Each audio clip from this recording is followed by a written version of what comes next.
Aujourd'hui, mardi 17 août, 9e jour du mois de Elul. Ce cours que je vais faire maintenant, d'abord je le dédie à la mémoire, l'Ilun Nishmat, Moshe ben Esther Vechafela Elbez, dont l'année sera le 23 Elul. Et je ne peux non plus oublier mon ami Gérard Haddad, Nissim Haddad, à qui je lui souhaite aujourd'hui en particulier un prompt rétablissement, Refoua Shelema, Refoua Tanefesh, Refoua Tagouf. Mes chers amis, nous sommes à 3 semaines, même pas, de la fête de Rosh Hashanah. Une fête que nous attendons tous avec impatience. Mais beaucoup plus que les autres années, en espérant et en souhaitant que cette année soit meilleure que l'année dernière. Effectivement, l'année qui va bientôt finir n'a pas été, je dirais, très sympathique, ni pour nous les enfants d'Israël, ni pour nous les Juifs en Israël, ni en diaspora, ni pour le monde entier en son ensemble, compte tenu de tous les événements qui, malheureusement, se sont suivis. Mes chers amis, la Gemara nous dit « En puranut bala olam » il n'y a pas de châtiment qui vient dans le monde, et là l'Israël, que par rapport aux enfants d'Israël. Nous, enfants d'Israël, nous, peuple d'Israël, nous sommes le baromètre de l'histoire. Si nous allons bien entre nous, eh bien le monde ira automatiquement bien. Si nous n'allons pas bien, le monde ne va pas bien. Aujourd'hui, malheureusement, le peuple d'Israël ne va pas bien. Le monde entier aussi ne va pas bien. Je ne voudrais pas faire la liste de tout ce qui est arrivé tout au long de cette année, car elle est très longue. Simplement rappeler quelques événements dramatiques dans le peuple d'Israël et à travers le monde. L'Agba Omer, un jour de grande joie, Aïloula de Rabbi Shimon Bar Yochai, dans ce lieu saint à Méron, on ne peut pas oublier la catastrophe où des dizaines de personnes sont mortes piétinées par leurs propres frères. Jamais dans l'histoire on a vu chose pareille. Quelques semaines plus tard, dans une très grande synagogue aussi, il y avait un événement et l'estrade est tombée et personnes aussi sont mortes. En Israël aujourd'hui, à l'heure où je vous parle, autour de Jérusalem, c'est le feu. Le feu, depuis plusieurs jours, où tous les moyens sont mis pour essayer de l'éteindre, et malheureusement, on n'arrive pas. Des routes sont coupées, personne n'arrive plus à rejoindre leur maison. Certains ont perdu aussi leur maison. Catastrophe. Le feu. Mais pas seulement en Israël, vous le savez très bien. En France, en Grèce, en Turquie, à travers le monde, il y a aussi ce dérèglement de la nature elle-même.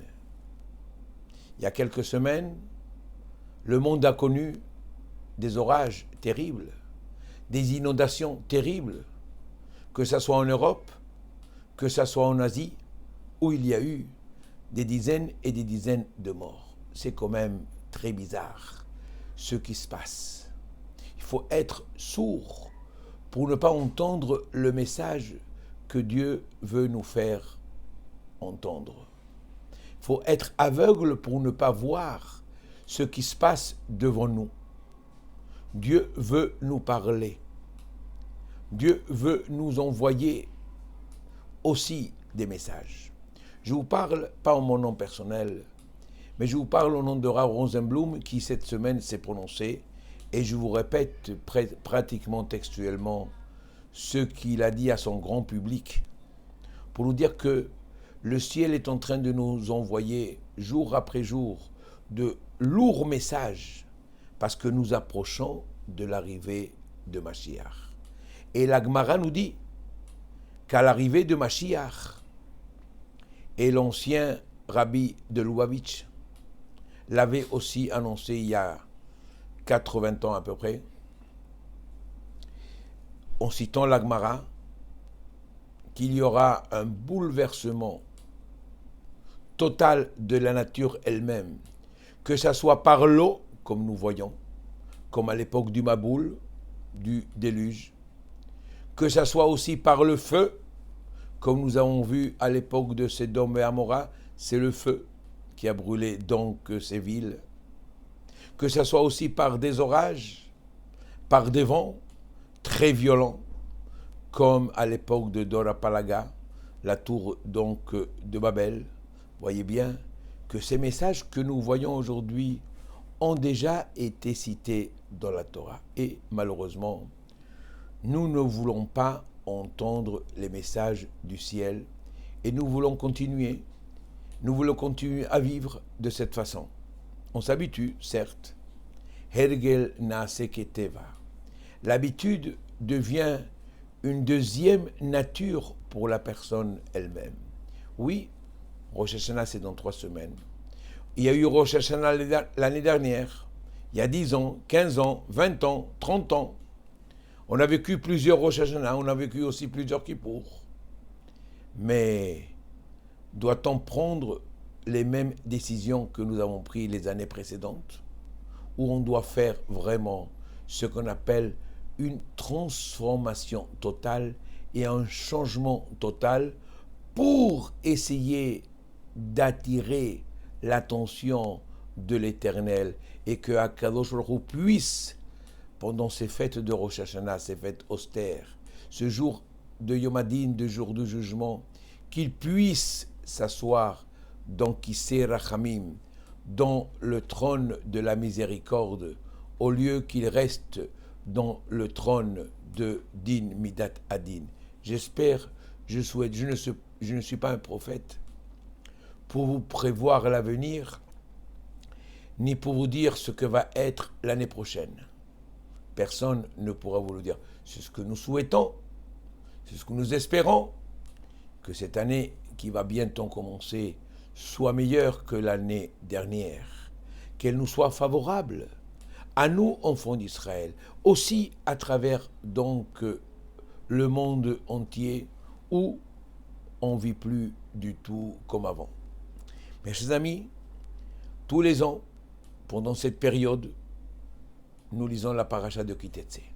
Pendant le mois de Elul, le mois de la Teshuvah, nous lisons donc la paracha de Kitetse, où dans cette paracha, certains le savent, je vous rappelle qu'elle contient un maximum de mitzvot positives et de mitzvot donc négatives. Elle contient exactement 74 mitzvot.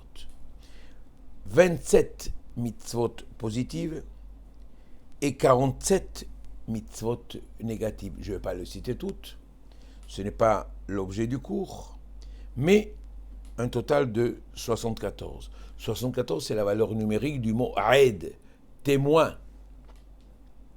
Un verset que nous connaissons par cœur. Un pasouk que nous connaissons depuis notre plus jeune âge, c'est le Shema Israël. Shema Israël, Adonai Elohenu, Adonai Echad.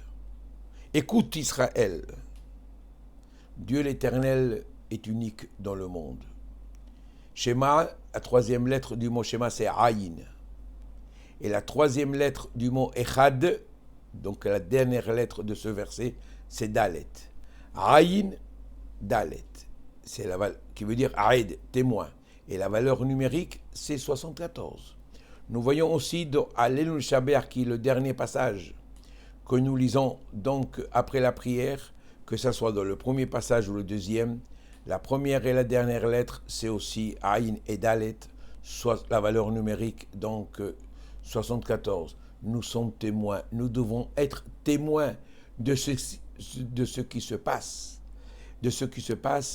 et nous n'avons pas le droit de rester passifs, mais au contraire, nous devons être actifs et prendre une fois pour toutes de très bonnes décisions et de faire un changement total dans notre vie. Vous savez, mes chers amis, je dis toujours, un bon électricien ne peut pas être électricien s'il n'a pas pris l'électricité. Pareil pour un plombier s'il n'étudie pas la plomberie. Comment est-ce que nous pouvons appliquer les lois de la cacheroute si nous n'étudions pas dans les livres de Torah les lois de la cacheroute? Comment nous pouvons estimer que nous appliquons le Shabbat si nous n'étudions pas donc le Shulchan Aruch concernant les lois de Shabbat, etc., etc., etc. Donc, c'est un appel que je fais au nom des Rabbanim d'Israël.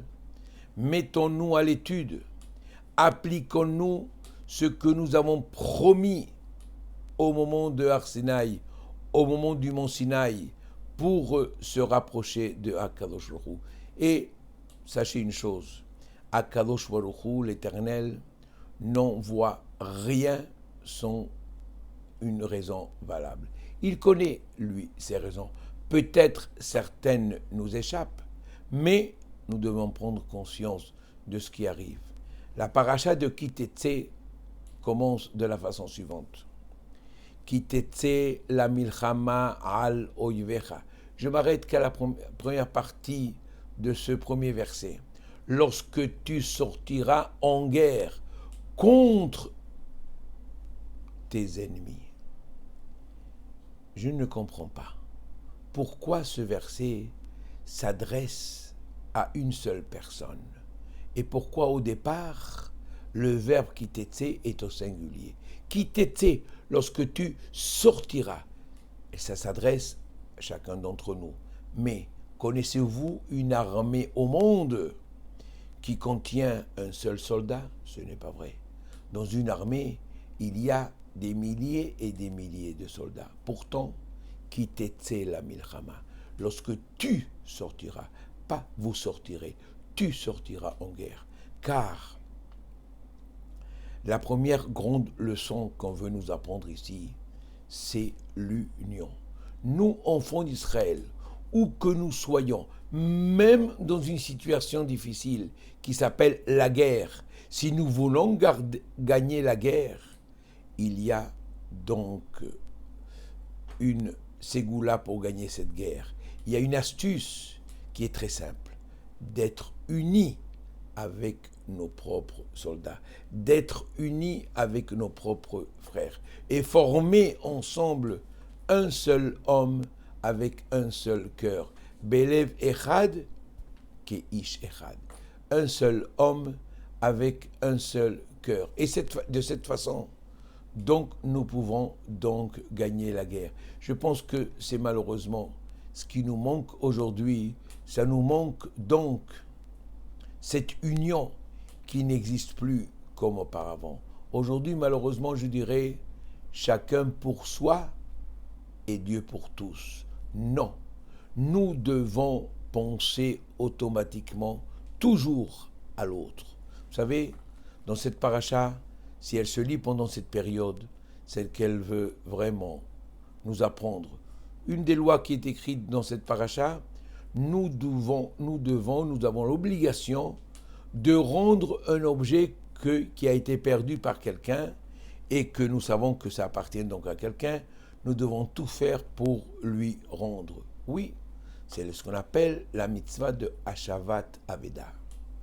Le Chavetz Chaim nous dit qu'il y a aussi, de la même façon que nous avons l'obligation de rendre un objet perdu, eh bien on a l'obligation de rendre une âme qui est perdue de la rendre donc à sa place. Nous trouvons, nous voyons, nous connaissons un Ben Israël, un de nos frères qui est un peu égaré. Nous avons le devoir de le mettre dans le droit chemin. Et pour ceci, nous devons lui donner donc l'exemple. Et l'exemple ne peut se donner qu'à travers donc l'étude de la Torah. Un dernier point, qui t'était la milchama à l'oyevecha. Nous devons prendre le devant. Nous devons sortir en premier en guerre. Mais il ne s'agit pas seulement de la guerre que nous connaissons tous.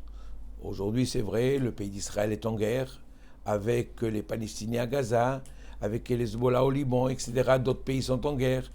Mais il s'agit d'une guerre encore beaucoup plus profonde, beaucoup plus difficile, beaucoup plus dure. C'est la guerre contre le Yetzer Hara que nous devons combattre jour après jour et ne jamais lui laisser une place pour qu'il vienne chez nous. Si nous lui laissons une place pour qu'il vienne chez nous, automatiquement on a perdu. Nous voulons gagner la guerre, alors nous devons prendre les devants. Kitetse, nous devons nous-mêmes sortir vers lui avant que lui vienne vers nous, et de cette façon, nous pourrons donc gagner. Et si nous gagnons cette guerre, Akadosh Baruch Hu, grâce à l'étude dont nous prendrons conscience et nous prendrons donc les devants, nous protégera et nous aidera à pouvoir assister ensemble à l'arrivée de Mashiach Tzidkenu. Shabbat Shalom lekulchem.